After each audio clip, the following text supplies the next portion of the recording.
नमस्कार महानुभावों। आज 9 सितंबर है, वार शुक्रवार, तिथि अनंत चतुर्दशी, संवत 2079। अनंत चतुर्दशी की कथा। पूजन की सामग्री।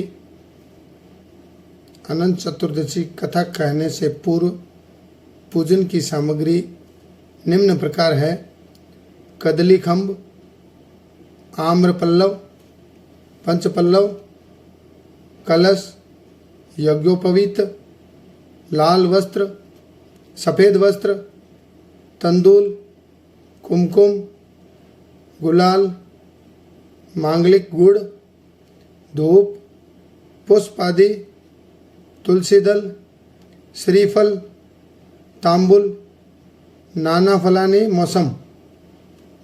मौसम के फल, माला, पंचामृत, नैवेद्य, प्रसाद, पदार्थ, गोधन चूर्ण, गुड़ांत, रंगीन आटा, दीपक, भगवान की मूर्ति, लौंग, इलायची, दूब, कपूर, केसर, मंडप उपयोगी साहित्य, द्रव्य दक्षिणा। अनंत व्रत कथा की विधि। व्रत वाले दिन सूर्योदय से पहले ब्रह्म मुहूर्त में उठकर अपने नित्य क्रम से निवृत्त होकर तथा फिर विद्वान आचार्य को बुलाकर भगवान का एकाग्रचित से पूजन करना चाहिए। श्रद्धा पूर्वक पंचामृत से स्नान कराकर भगवान को नैवेद्य अर्पण करें तथा समस्त पूजन की सामग्रियों से यथाविधि पूजन करें। बाद में भगवान का प्रसाद पावें। व्रत के दिन जागरण करना अनिवार्य है। इस प्रकार नियम पूर्वक व्रत कथा पूजन करने से सर्व सुख, आरोग्य, समृद्ध, वंश, धन धान्य, संतान, वैभव तथा विजय की प्राप्ति होती है। अंत में सायुज्य मोक्ष प्राप्त होता है। अनंत भगवान की कथा प्रारंभ। श्री सूत जी बोले, नैमिषारण्य में पूर्व समय में गंगा तट पर महाराज युधिष्ठिर ने जरासंध के वध के लिए राजसूय यज्ञ किया। राजा युधिष्ठिर ने श्री कृष्ण, भीमसेन और अर्जुन के साथ यज्ञशाला में जो अनेकों प्रकार के रत्नों से सुशोभित मोती के समान कांति वाली इंद्र सभा के सदृश शोभायमान हो रही थी, उसमें यज्ञ के निमित्त सभी राजाओं को बुलाया। उसी समय गांधारी का पुत्र दुर्योधन उस यज्ञशाला में आया। दुर्योधन वहां सूखे आंगन को जल से भरा देख शस्त्रों को उठाकर धीरे धीरे चला।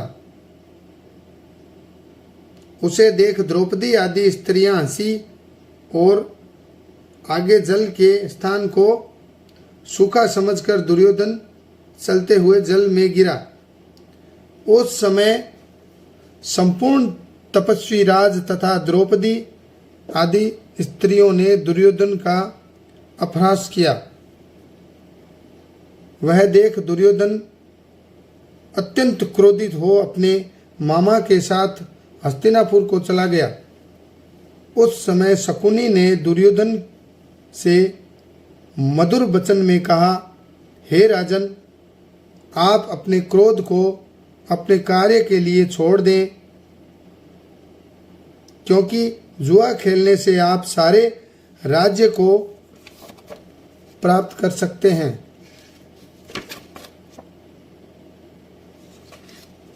हे राजन, यज्ञ मंडप में चलने के लिए उठिए, ऐसा ही हो कहकर दुर्योधन यज्ञ मंडप में आए।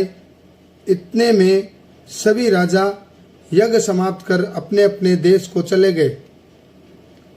इसके पश्चात राजा दुर्योधन ने हस्तिनापुर में आकर युधिष्ठिर, भीम, अर्जुन आदि पांडवों को बुलाकर जुआ खेलना प्रारंभ किया।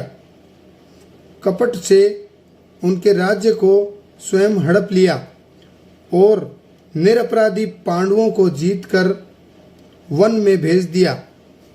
अब पांडव वन वन घूमने लगे। यह समाचार सुनकर भगवान श्री कृष्ण पांडव को देखने की इच्छा करके अपने पास वन में पहुंचे। श्री सूत जी बोले, हे ऋषियों, वन में रहने पर दुख से दुर्लभ पांडव जगदीश्वर कृष्ण को देख उन्हें प्रणाम करने लगे। युधिष्ठिर बोले, हे जगदीश्वर, परिवार सहित मैं बहुत दुखी हूं। इस दुख के सागर से मुक्ति का उपाय बताइए। हे भगवान, किस देवता की पूजा से हम अपना राज्य प्राप्त कर सकते हैं, अथवा किस व्रत को करूं जिससे अपना प्रसाद से मेरा हित हो। श्री कृष्ण बोले, हे युधिष्ठिर, श्री अनंत भगवान का पूजन व्रत पुरुषों तथा स्त्रियों को करना चाहिए। इससे सभी मनोरथ के पूर्ण होने के साथ सब पाप नाश हो जाते हैं। तब युधिष्ठिर बोले, हे श्री कृष्ण जी, आपके कहे हुए ये अनंत भगवान कौन है? क्या शेषनाग है, क्या तक्षक सर्प है, अथवा परमात्मा को अनंत कहते हैं? हे केशव, यह अनंत कौन है? कृपा कर हमें यथार्थ बताइए। श्री कृष्ण भगवान बोले, अनंत रूप मेरा ही है। सूर्योदय ग्रह यह आत्मा जो कहे जाते हैं, और पल विपल, दिन रात, पक्ष मास, ऋतु वर्ष, युग, यह सब काल कहे जाते हैं। जो काल कहे जाते हैं वही अनंत कहा जाता है। मैं वही कृष्ण हूँ जिसने पृथ्वी का भार उतारने के लिए अवतार धारण किया है और दुष्टों का नाश तथा साधुओं की रक्षा करने को वासुदेव के वंश में जन्म लिया है। आदि मध्य अंत कृष्ण, विष्णु, हरि, शिव, बैंकुट, सूर्य, चंद्र और सर्वव्यापी ईश्वर तथा सृष्टि को नाश करने वाले विश्वरूप महाकाल इत्यादि रूपों में मैंने अर्जुन के ज्ञान के लिए दिखलाया है। योगियों के ध्यान करने योग्य और संसार रूप अनंत, जिसमें 14 इंद्र, 8 वसु, 12 सूर्य, 11 रुद्र और नारद आदि 7 ऋषि तथा समुद्र, विंध्याचल आदि पर्वत, गंगा आदि नदी तथा वृक्ष और नक्षत्र एवं 10 दिशा, भूमि, पाताल, भूलोक, भूव इत्यादि लोक हैं। हे युधिष्ठिर, यह सब मैं ही हूं, इसमें कोई संदेह नहीं। युधिष्ठिर बोले, हे विद्वर, आप अनंत व्रत का महात्म्य और विधि कहिए तथा अनंत व्रत का अनुष्ठान करने वाले प्राणी को क्या पुण्य होता है और अनंत क्या फल मिलता है, सो कहिए। मैं यह जानना चाहता हूं, पूर्व काल में यह अनंत व्रत किसने किया और मृत्युलोक में किसने प्रकाशित किया, यह सब विस्तार से कहिए। तब श्री कृष्ण जी बोले, हे युधिष्ठिर, पहले सतयुग में एक सुमंत नाम का ब्राह्मण था। उसने वशिष्ठ गोत्र में उत्पन्न भृगु की सुंदर कन्या दीक्षा का वेदोक्त विधि से विवाह किया। थोड़ा समय बीतने पर उसके गर्भ से उन्नत लक्षणों वाली कन्या उत्पन्न हुई। वह शीला नाम वाली कन्या पिता के घर बढ़ने लगी। उसी समय शीला की माता ज्वर से पीड़ित हो पवित्र नदी के जल में गिरकर मर गई।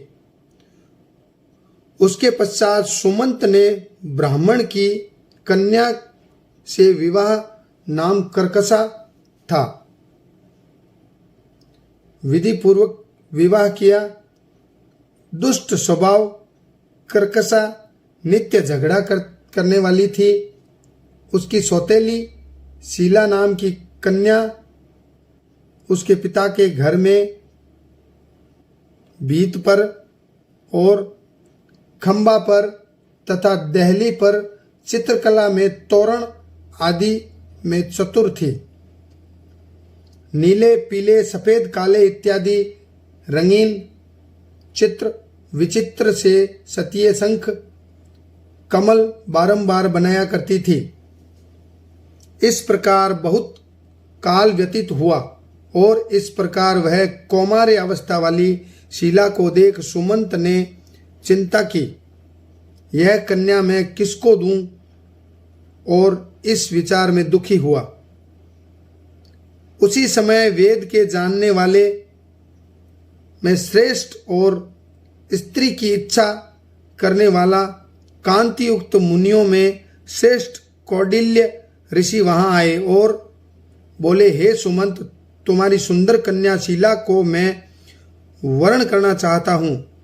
तब सुमंत ने शुभ दिन में श्रेष्ठ मुनि एक धर्म पुरुष कौटिल्य नामक ऋषि से अपनी कन्या का विवाह कर दिया। श्री कृष्ण बोले, हे युधिष्ठिर, गृहस्थ सूत्र की कही हुई विधि से विवाह किया। उस समय मांगलिक कार्य किए गए तथा स्त्रियों ने मंगल गान किया। ब्राह्मणों ने स्वस्ति वाचन तथा बंदीजनों ने तुम्हारी जय हो घोष किया। यह विवाह क्रम संपन्न होने पर अपनी पत्नी कर्कशा से सुमंत बोले, हे प्रिय, दामाद को संतोष के लिए कुछ दहेज देना उचित है। ऐसे वचन सुनकर कर्कशा ने क्रुद्ध हो अपने घर के संपूर्ण पदार्थों को एकत्र कर उन्हें पेटी में बंद कर अपने पिता के घर जाने को कहा और भोजन से बचे हुए पदार्थ मार्ग में भोजन के लिए रख लिए। सुमंत से बोली, हे कि घर में धनादि कुछ भी नहीं है। देख लो हे युधिष्ठिर। ऐसे वचनों को सुन वह महादुखी हुआ। विवाह के पश्चात कौटिल्य अपनी पत्नी शीला को रथ में बिठाकर वहां से धीरे धीरे चला। मार्ग में पुण्य रूपा यमुना नदी को देख उसके किनारे पर रथ खड़ा कर नित्य क्रम करने को चल दिया।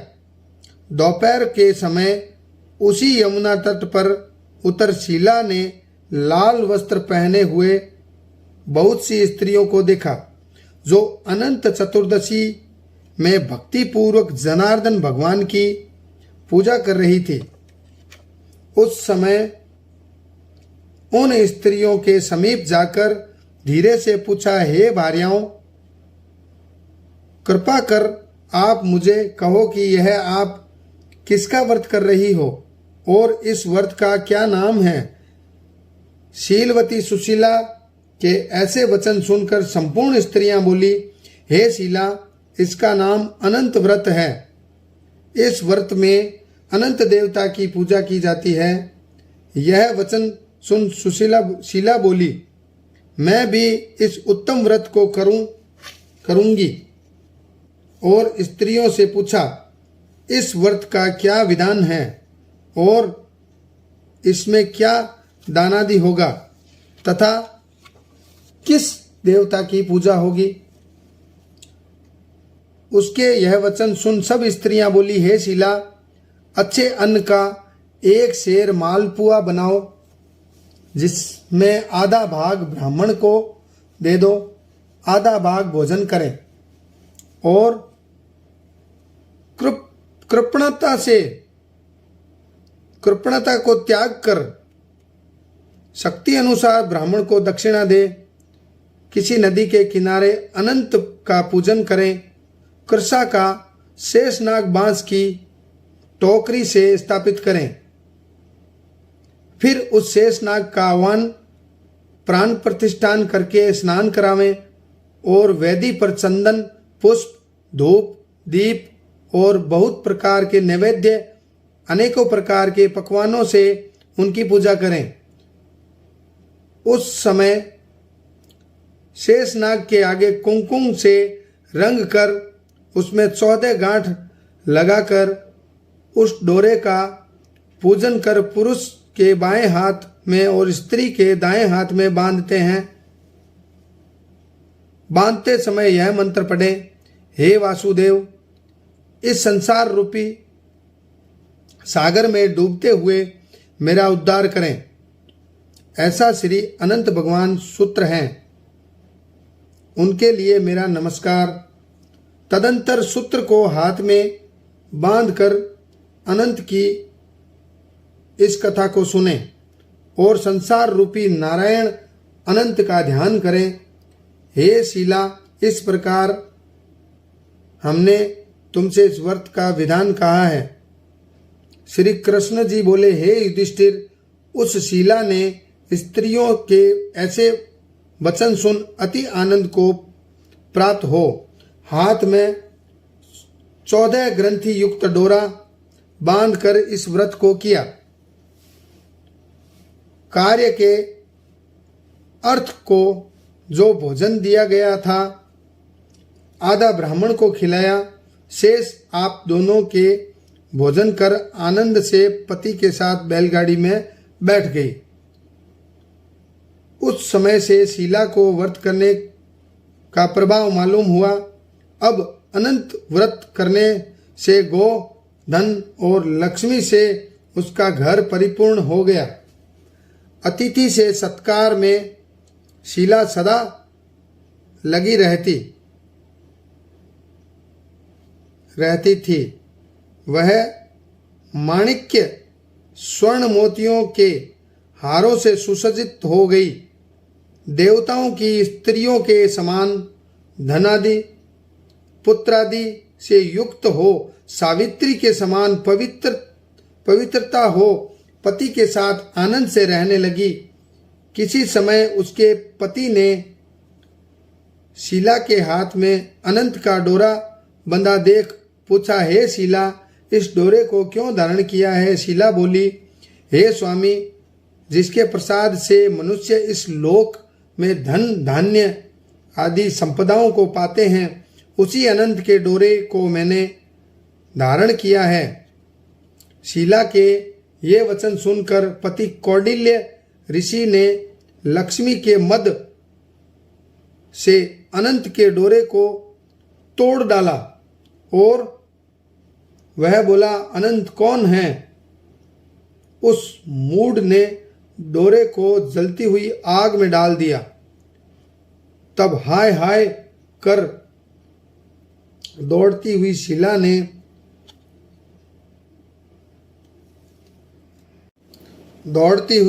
ने अनंत सूत्र को अग्नि से निकालकर दूध में डाल दिया। इन कर्मों के फल से कौंडिल्य के सब ऐश्वर्य नष्ट हो गए। चोर उसकी गौर चुरा के ले गए। आग से उनका घर जल गया। जो पदार्थ जिस प्रकार से आया उसी प्रकार से चला गया। अपने स्वजनों से कलह तथा बंधुओं से नित्य प्रति झगड़ा होने लगा। उसी अनंत के डोरे को तोड़ने से घर में दरिद्रता आ गई। भगवान बोले, हे युधिष्ठिर, उससे कोई मनुष्य बोलता नहीं था। शरीर पीड़ित से अत्यंत दुखी होकर वह बोला, हे शीले, मुझे अकस्मात शौक होने का क्या कारण है? मेरा सब धन नष्ट हो गया, कोई मुझसे बात नहीं करता और देह में नित्य प्रति पीड़ा होती है। हे शीले, मुझसे क्या अपराध हुआ है और क्या करने से मेरा कल्याण हो सकता है? पति के ऐसे वचन सुन शीला बोली, हे स्वामी, आपने जो अनंत के डोरे को अपेक्ष किया उसी का पाप यह फल है। हे महाभाग, भविष्य में द्रव्य आदि सब होंगे, परंतु उसके लिए उपाय करो। शीला के वचन सुन वह अति दुखी हो तप करने का संकल्प ले वह वन में जा आयु लक्षित करके तप का विचार करने लगा कि ऐसे जगदीश्वर अनंत का दर्शन, उसकी प्रसन्नता से द्रव्याति पदार्थ मिलते हैं और उसके हस्तक्षेप से सब पाप नष्ट हो जाते हैं। कहाँ पर मिलेंगे? धनादि पदार्थ होने से सुख से तथा न होने के दुख से यह विचार करता हुआ यह निर्जन वन में घूमने लगा। वहाँ उनके फलों से संपन्न एक वृक्ष देखा जिसमें कीड़े पड़ गए। यह देख कौटिल्य ने वृक्ष से पूछा, तैने किसी स्थान में अनंत देव को देखा है? हे सज्जन, देखा हो तो मुझे बताओ, क्योंकि उन्हें न देखने से मेरे चित्त में बड़ा दुख हो रहा है। यह सुन वृक्ष ने कहा, हे कौटिल्य, मैंने अनंत को कहीं नहीं देखा। ऐसा उत्तर सुनकर कौटिल्य ऋषि महादुखी होकर आगे चले गए। श्री कृष्ण जी बोले, हे युधिष्ठिर, अनंत के दर्शन की लालसा करते हुए ऋषि ने वन में इस प्रकार घूमती हुई बछड़ों सहित गोओं को देखकर उसने गाय से पूछा, हे धेनु, तूने अनंत को देखा हो तो बता। यह सुनकर गाय ने कहा, हे द्विज, मैं अनंत को नहीं जानती। आगे चलकर एक बैल को देखा। ऋषि ने उससे भी पूछा, हे गो स्वामीन, तूने अनंत को देखा? बैल बोला, मैंने अनंत को नहीं देखा। तब कौटिल्य ऋषि ने आगे चलकर दो पुष्करणियों को देखा जिसके कलोल से परस्पर लहरें मिल रही थी और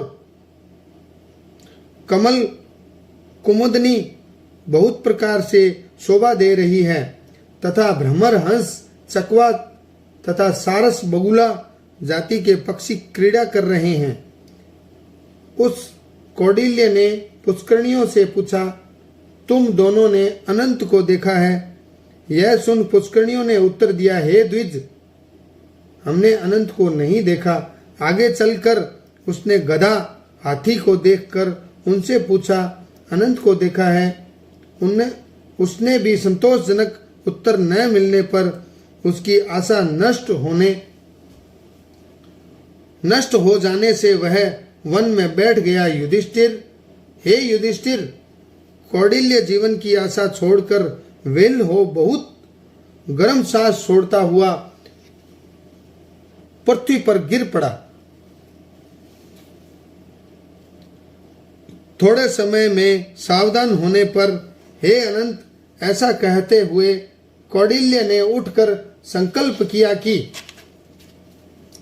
प्राणों को छोड़ दूंगा। हे युधिष्ठिर, तब वृक्ष पर मरने के लिए फांसी डाली।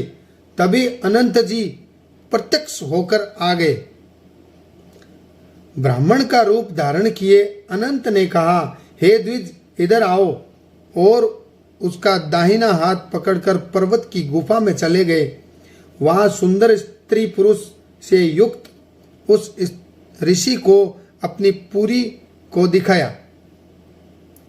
वहां एक दिव्य सिंहासन पर वहां पर एक दिव्य सिंहासन पर बैठे और शंख, चक्र, गदा, पद्म और गरुड़ सहित विश्व रूप अपनी विभूतियों के भेदों से अधिक तेज और कौस्तुभ मणि सहित वनमाला धारण किए हुए थे। उन देवताओं के देव जो किसी से न पराजित होने वाले हैं, उन विश्व रूप को कौटिल्य ऋषि देखकर उनकी स्तुति करने लगे। हे पुंडरीकाक्ष, मैं पापी हूँ। पाप कर्म को करने वाला परमात्मा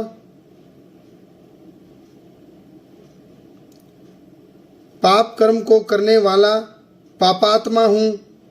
मैं पाप से उत्पन्न हूँ। आप मेरी रक्षा करें और मेरे पापों को हरें। हे जगदीश्वर, आज मेरा जीवन तथा जन्म दोनों धन्य हैं। तुम्हारे चरण कमलों पर मेरा मस्तक भ्रमण के समान स्पर्श कर रहा है। कौटिल्य ऋषि के वचन सुनकर अनंत देव मधुर वाणी से बोले, हे कौटिल्य, तुम निर्भय होकर अपने मन की बात मुझसे कहो। तब कौटिल्य बोले, हे मैंने अपनी संपत्ति के घमंड में आकर अनंत का डोरा तोड़कर उनकी निंदा की, जिससे मेरी सब संपदा नष्ट हो गई। स्वजनों से नित्य झगड़ा होता है और मुझसे कोई बात भी नहीं करता। महादुखी होकर तुम्हारे दर्शनों के लिए आया हूँ। अनंत भगवान की कृपा से दयापूर्वक आपने मुझे दर्शन दिया है। मैंने जो पाप किया है, कृपा उसकी शांति का मुझे उपाय बताइए। श्री कृष्ण जी बोले, हे युधिष्ठिर, भक्ति से संतुष्ट होकर अनंत देव क्या न देवे। अनंत भगवान बोले, हे कौटिल्य, विलंब मत कर, अपने घर को जा और 14 वर्ष तक भक्ति पूर्वक अनंत व्रत कर। तो सब पापों से छूटकर सिद्धि को प्राप्त करेगा। तेरे पुत्र पौत्र होंगे तथा सुखों का उपभोग करेगा। अंत समय में मेरा स्मरण होगा और निसंदेह अमर पद को प्राप्त होगा। संपूर्ण लोगों के उपचार के लिए मैं तुमको और भी वर देता हूँ। संपूर्ण विधि से इस व्रत को करने, कथा पढ़ने वाला और शिला के समान इस व्रत, अनंत भगवान के इस व्रत को करने वाला इस व्रत के प्रभाव से जल्दी ही सब पापों से छूटकर परम गति को प्राप्त करेगा। हे कौटिल्य, तू जिस मार्ग से आया है उसी मार्ग से अपने घर चला जा। तब कौटिल्य बोला, हे स्वामी, मैंने वन में घूमते हुए एक आश्चर्य देखा, वह आपसे पूछना चाहता हूँ। कृपया कर आप उत्तर दीजिए। वह आम का वृक्ष, गौ, बैल, कमल आदि से शोभायमान पुष्करणी, गदा और हाथी, हे देव, यह सब कौन है? आप इन सूत्रों का वृतांत मुझसे कहिए। तब अनंत जी बोले, हे कौटिल्य, आम का वृक्ष पूर्व जन्म का विद्वान ब्राह्मण है, जो विद्यार्थियों को विद्यादान न करने के कारण वृक्ष हुआ। वह गो पृथ्वी है, उसने पूर्व जन्म में बीज को चुराया है। और वह बैल धर्म है, धर्म और अधर्म के कारण वे दोनों कुल पुष्करणी हुई। वे पूर्व जन्म में कोई ब्राह्मण जाति की दोनों भगिनी थी। जो धर्म करती थी वह परस्पर रहती थी और उन्होंने ब्राह्मणों, अतिथि तथा दुर्बल को कुछ भी भोजन आदि पदार्थ नहीं दिया। याचकों को भिक्षा भी नहीं दिया। उस पाप से परस्पर लहरी और जल एकत्र होता है, वह गधा क्रोध है, वह हाथी मद है और वृक्ष ब्राह्मण है। मैं अनंत हूँ और वह कंदरा संसार है। इस तरह कहकर अनंत जी अंतर्ध्यान हो गए। यह चरित्र कौटिल्य स्वप्न समान देखकर अपने घर आए। श्री कृष्ण जी बोले, हे युधिष्ठिर, कौटिल्य श्री ऋषि ने 14 वर्ष अनंत व्रत किया। अनंत के कहे अनुसार सुख भोग कर अंत में अनंत का स्मरण कर अनंतपुर को गया। हे युधिष्ठिर, इसी प्रकार तुम भी कथा कहो और 14 वर्ष अनंत व्रत करो। जैसे कौटिल्य ने अनंत देव के कहे अनुसार फल प्राप्त किया, वैसे तू भी संपूर्ण मनोरथों को प्राप्त करेगा। आख्यान सहित वह व्रत करने से एक ही वर्ष में मनोरथ को पूर्ण फल प्राप्त होगा। हे युधिष्ठिर, यह व्रत मैंने आपको सुनाया। इस प्रकार के व्रत करने से मनुष्य सब पापों से छूट जाता है। इसमें कोई संशय नहीं है।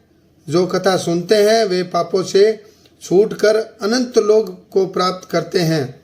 हे कुरुकुलोद्भव, हे कुरुकुलोद्भव, जो कोई शुद्ध चित्त करने वाले मनुष्य इस संसार में सुखपूर्वक विहार करना चाहते हैं, वे त्रिभुवन के स्वामी अनंत भगवान का पूजन करके दाहिने हाथ में सुंदर अनंत देव 14 ग्रंथि वाला डोरा बांधते हैं। बोलिए श्री कृष्ण भगवान की जय। कथा समाप्ति। हमारे चैनल पर आपने अनंत चतुर्दशी भगवान की कथा सुनी। हमारा चैनल नया शुरू हुआ है और आप हमारे चैनल को लाइक, शेयर, सब्सक्राइब और बेल आइकन करें। धन्यवाद।